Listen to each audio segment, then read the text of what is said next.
بسم اللہ الرحمن الرحیم۔ السلام علیکم ناظرین، فروز این بی نیوز کے پلیٹ فارم سے میں آپ کا میزبان نواز بھٹو آپ کی خدمت میں حاضر۔ ناظرین، پاکستان پیپلز پارٹی اور مسلم لیگ نون یعنی JUFA کو بھی اگر ملا لیں تو انہوں نے حالیہ جو جلد بازی میں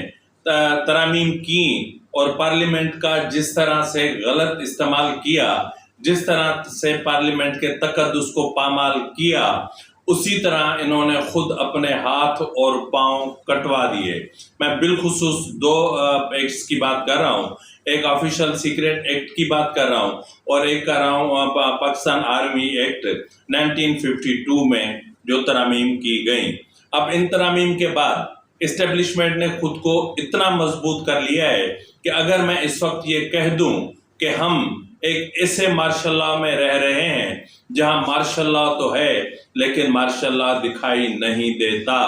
یعنی یہ ایک ایسا دور ہے کہ جس میں اسٹیبلشمنٹ اتنی مضبوط ہے اور ہماری سیاسی جماعتیں اتنی مجبور اور بے بس ہیں کہ ان میں سے بھی اسٹیبلشمنٹ کو